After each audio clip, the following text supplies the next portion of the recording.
To this day, many people outside of the US have no idea why we absolutely refuse to adopt the metric system. After all, it would eliminate some of these wacky, arbitrary units that I love to curse in my engineering courses. We wouldn't have to remember that there are 5,280 feet in a mile, nor would we have to remember that there are 16 cups to a gallon. We might actually get conversions that made intuitive sense. Just saying. But a few summers ago, when I was studying abroad in Regensburg, Germany, I was trying to tell a recipe to some of my Dutch, Australian, and Swiss classmates. And I was about halfway through rattling off that recipe before I realized why they were giving me this funniest look. And my Australian classmate had to stop me, and she asked, before you go on, exactly how much is a heaping tablespoon of cinnamon? And I had to stop and think because I realized, well, crap, that didn't translate. And then I realized that it wasn't just a unit measure, because then she asked, well, exactly how much is that in grams? And I don't know. I just stood there and kind of shrugged because I don't recognize that conversion. And so I started to laugh at myself because I realized here I am trying to share a bit of my culture to someone else, but I'm trying to relate it in a way that doesn't make sense in their culture. Because I imagine that doesn't happen when Europeans swap recipes, because you can't have 300 heaping grams of anything. It's just 300 grams. And so for me, it was a really good reminder to myself that I need to pay attention of these differences between cultures, especially when I'm trying to connect with someone that is not from my own culture. And being aware of these differences is part of the reason that cultural exchange is so important in our increasingly global society. And what I mean by that is, for me, it's meant that I've grown to be a more creative and confident problem solver in my schoolwork and outside of my schoolwork. And a lot of people like to talk about cultural exchange, but they don't necessarily discuss the implications that come along with it.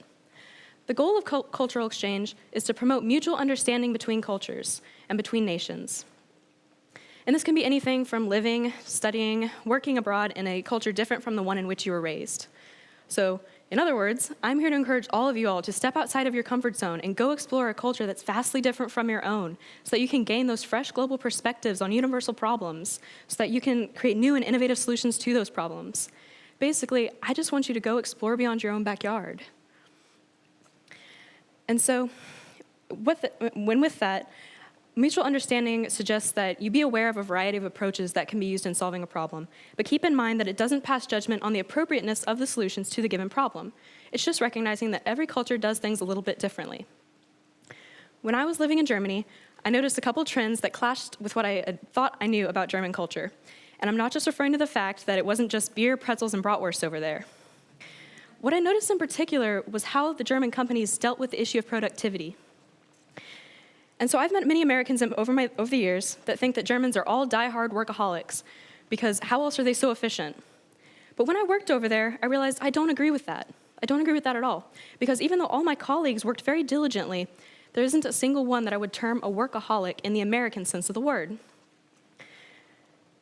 And what makes that very different is because there was an attitude in Germany that just wasn't the same as what I'm used to in the US.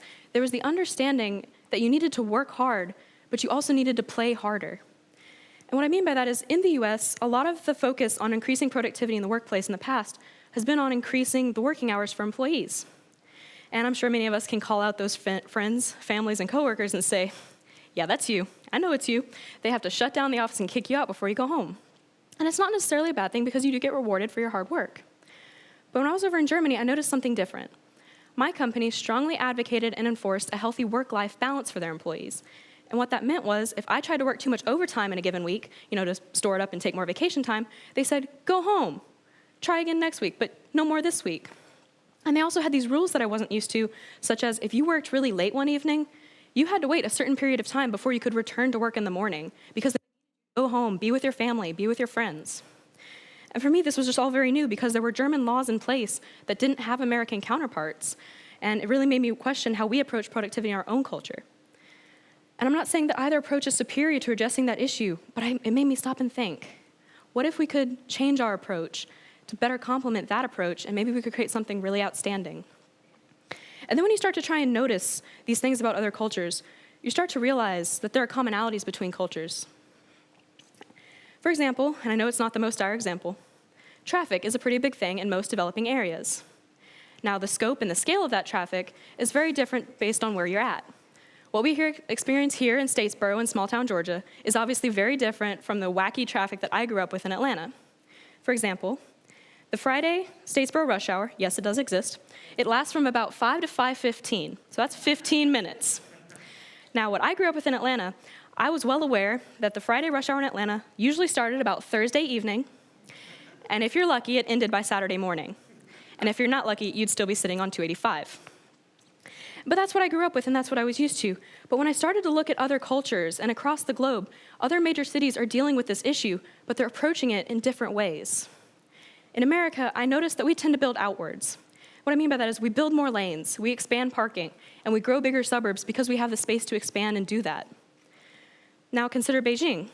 You might have heard about that 62-mile, 12-day-long traffic jam that they dealt with. And of course, that brought a lot of international attention, and they had to find a way to solve that. So their solution was to build up. Their buildings are going higher so that they can maximize the use of space in the city center. And they're also currently creating an elevated bus system that would stand to travel directly over the standstill car traffic. And as an engineer, I think that's a very interesting take on the matter. If you can't get it to go faster, just go over it. And then when I was in Berlin, I noticed a third approach, and they're trying to build under to solve the problem because when I was there, they were drastically increasing their subway lines, and they were expanding public transport. And of course, here are just 3 countries, but they all have wildly different approaches of approaching the same problem of traffic jams. Some are building out, others under, and others are going up and over the problem. And each of these strategies has different environmental impacts that some cultures may or may not be ready for. And so when we consider these trade-offs with each solution, we have to figure that each culture has a certain number of trade-offs that they are willing to compromise, that they're willing to accept, whereas other cultures may not. And I think that kind of ties me into the next thing is that in the US, I've heard some critics say, well, why don't we just expand our public transportation? Because more public transportation equals lower carbon emissions, right? That's what we think. But there's a definite issue of scale in this problem, because my European friends are a great example of this.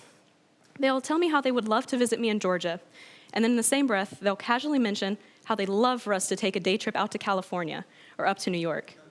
And I really hate to burst their bubble there, but unless they, and I tell them, but unless they have a private jet at their disposal, we really can't do that. So they're gonna have to tone it down a little bit and maybe say Savannah instead of New York. And I know it's not the same.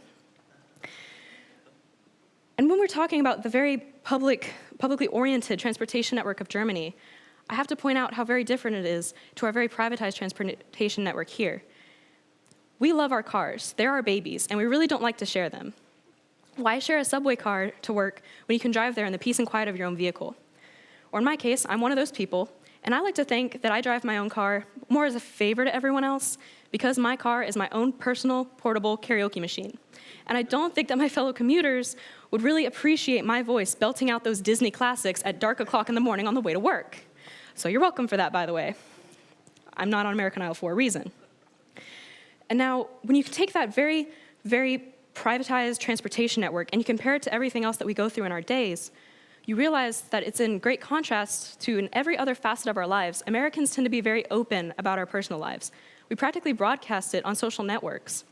And when I was in Germany, I noticed that unless they were looking for you on the social media, you couldn't really find Germans. And that's because they protected their personal data and they gave it out to so few people. And I found that strange because for such a publicly oriented culture, they had a very, very privatized personal life. And then, as I was thinking about it, it made me even more confused and a little bit weirded out because then I realized how open, and they have this personal life, but they're very, very open about sexuality and nudity in their culture, and that's Europe in general. Now compare that to the very conservative South where I grew up. If we talked about sexuality at all, we kind of did it, in a whisper, behind closed doors, because it was something we were taught that we should almost be ashamed of. And for me, being in Germany, it was very liberating to experience a culture that celebrated the human body and informed its youth about it, rather than trying to hide it away or cover it up with these colorful euphemisms we all love to hate. And so imagine me, it's my first trip to Germany. I'd just gotten off the plane and I was very, very jet lagged. And I was waiting at the bus station for the bus that would take me to my host family. And I was talking to one of my classmates, and I turned my head slightly to the left, and I just about had a heart attack because there was a giant condom cartoon staring right back at me from the billboard. And I just couldn't believe it because that was one big sucker. You couldn't miss it. And yet, the more time I spent there, I realized this is really commonplace over there. You wouldn't find a German child that would look at that and go, well, that's odd to have in a public place, because that's part of their culture. They grew up with it. They were taught from a very young age about their body and just it's another part of this world. And so before my trip, I never really would have blinked an eye at American sex ed, so I would have taken a look at our syllabus and realized, well, you're teaching the mechanics of it, and you've put that, obligatory warning sticker on it, so you're good, right? You're covered. But then I started to wonder, after going to Germany, if maybe our approach isn't being implemented in a way that's really accomplishing what we hope to accomplish with sexual education. It was just some food for thought for me. And so here are just a handful of examples of things that you start to notice when you go abroad or you just go to a different culture. It's that they have these different solutions. And I propose that through cultural exchange, we can develop not necessarily a one-size-fits-all solution to these problems, but maybe we can develop a widely applicable and easily adaptable solution that we could easily market to locals to grow the grassroots support and fix these issues from the bottom up.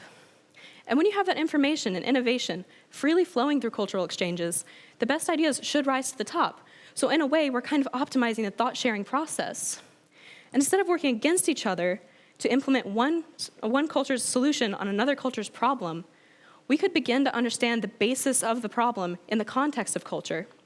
And then maybe, just maybe, we could start to find a way to find a lasting solution that would get the job done well, and maybe even leave a lasting positive impact on that community.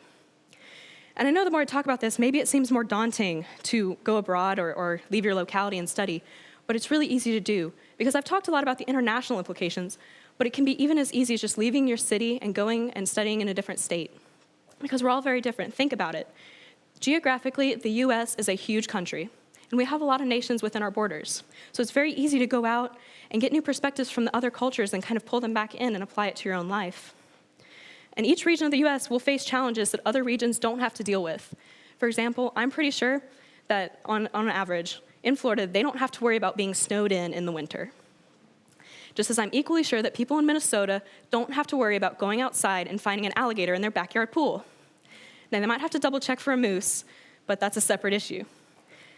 And so at the end of each day, we are all products of a vastly different set of skills, strengths, and experiences. And while our culture does not necessarily define us, it does influence us in ways we may or may not realize. And I propose that through the sharing of ideas between cultures, we can better understand each other as societies. And my hope is that this improved mutual understanding will help us better achieve global stability, or even, someday, maybe we could even think about world peace. I mean, I know that's a lofty goal and people like to mention it, but how amazing would that be if we could even approach a semblance of that? Just something to think about. And then, of course, I like to think, personally, my international experiences have really affected how I view the world. Living like a local in Germany certainly put it in a perspective that I couldn't get just from reading a textbook.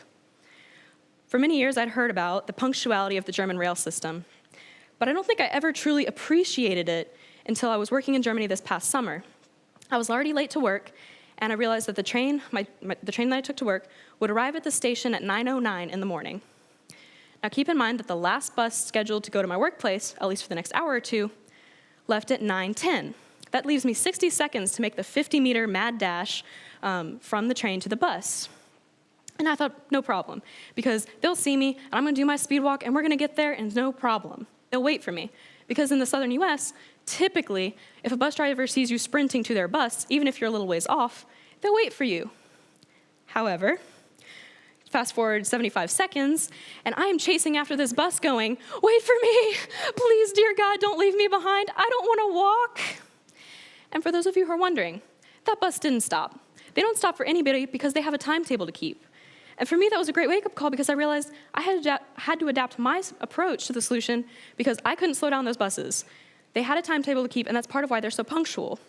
I had to adapt myself so that I would be much quicker so that I could catch the bus. And as a result, I started running in the evenings with my German roommates because you can bet I was never going to hoof it 5 kilometers to work ever again.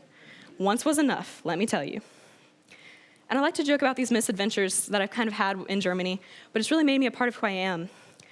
And I want to promise you that it really isn't that scary to get out and explore the world. So before I leave you, I want to challenge you to go and broaden your horizons. I want you to go experience a culture that's different from your own. And while you're there, take what you learn and come back and apply it to things that you're used to and see if you can find a solution to a problem that you couldn't solve before. And along the way, let yourself wonder why your culture is the way that it is. And maybe you'll find some of these inconsistencies that when you look a little deeper, are ways that you can start to initiate change in your culture without other people even realizing it.